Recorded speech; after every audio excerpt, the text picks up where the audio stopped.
안녕하십니까? 딱 정해드린 배우사 딱변입니다. 반갑습니다. 부부는 가장 가까운 사람입니다. 그만큼 영향을 많이 받게 되죠.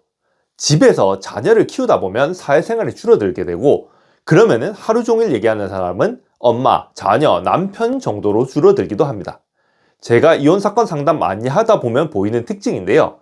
결혼 생활이 5년 이상, 특히 10년이 넘어가신 분들은 그래서 자신이 가스라이팅 당한지도 모르고 살아가시는 분들이 굉장히 많습니다.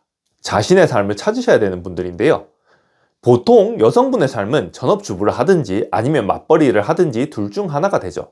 맞벌이를 하시는 분들은 너무너무 바쁘지만은 어찌됐든 사회생활을 하시기 때문에 주변 사람들이 살아가는 부분을 이 눈으로 매일 보게 돼요. 그래서 자신의 상황을 좀 더 명확하게 파악하고 계신 분들이 많고요. 그에 따라서 자신이 무엇을 원하는지, 무엇은 못하겠는지 선을 전할 수 있는 분들이 많습니다. 그런데 전업주부분들은 조금 다릅니다. 사실 아이를 본다는 게 휴일이 없지 않습니까? 그리고 전업주부이신 분들은 애기 어린이집 가거나 잘 때 말고는 딱히 휴식이라는 걸 취하지 못하는 경우도 많죠. 그런 생활이 5년, 10년 이어지면 행복하신 분들도 많지만 길어지는 시간 속에서도 자기도 모르게 움츠러들여서 사시는 분들이 많습니다. 그러면 이혼 후 무엇을 할 수 있는지 고민이실 겁니다. 자녀를 키우다 보면은 자신의 꿈을 미뤄두는 경우가 많아요. 그런데 아까 말씀드린 것처럼 이게 5년, 10년 지나면은 자신이 무엇을 원했는지를 까먹고 사는 경우가 굉장히 많습니다. 제가 이혼 상담을 하면서 위자료, 재산분할, 양육권, 양육비 이야기를 할 때면 아무래도 좀 힘들어 하시고 걱정하시는 경우가 많아요. 그러다가 이제 뭐 할 거냐고 물어봤을 때 눈빛이 바뀌면서 즐겁게 이야기하시는 분들을 많이 봤습니다. 앞으로 자격증을 딸 거라거나 어느 쪽으로 취업을 할 거라거나 앞으로 어떤 일을 할 거라거나 이런 미래에 대한 이야기를 할 때는 눈빛이 바뀌시더라고요.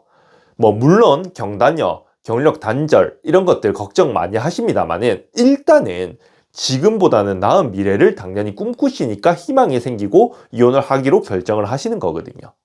그래서 제가 드릴 수 있는 조언은 일단 집에서 나와서 생각을 잠시 해보라는 거예요. 제가 어떤 유튜브 영상을 보다가 이런 말을 봤습니다. 집이라는 곳이 사실은 스트레스의 원인이 되기도 한다는 것을요. 어떻게 보면 집은 하나하나가 숙제가 되는 곳이기도 하거든요.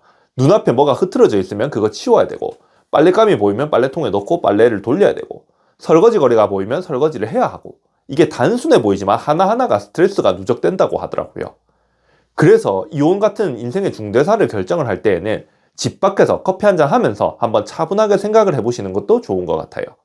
그러면 오늘의 주제죠. 무엇을 고민해야 될까요? 첫 번째는 이혼을 할지에 대한 결정입니다. 이혼을 마음속에 품어두고 있다가 도무지 안 되겠어서 오시는 분들도 상당히 많아요. 저한테 상담하시면서 제 명함 몇 개월 전부터 저장해놨다 하시고 이런 말씀하시는 분들이 많단 말이에요. 그리고 이혼 상담만 받고 가시고 이혼에 이르지 않는 분들도 상당히 많습니다. 제가 이혼 변호사라고 다 이혼을 권하지는 않아요. 다만 이혼 변호사를 직접 찾아올 정도가 되면은 이혼에 대한 마음을 굳히신 분들이 많긴 하더라고요. 소송에 들어가면 둘 간의 사이는 더 갈라지는 경우도 많습니다. 그렇기 때문에 이혼 소송을 시작하기 전에 이혼을 할지 본인의 마음을 확실하게 돌아보고 대신 딱 소송을 시작하면 끝까지 본인을 위해서 간다고 생각하시는 게 좋더라고요. 두 번째는 이혼 후의 삶입니다. 이혼이라는 것은 당연히 그 다음에 더 나은 삶을 위해서 고민을 하시는 거거든요. 그러면 소송은 소송이고 이혼 후에 내가 어떻게 살지를 생각하면서 소위 말하는 청사진을 그려두면 삶이 조금 더 행복해집니다.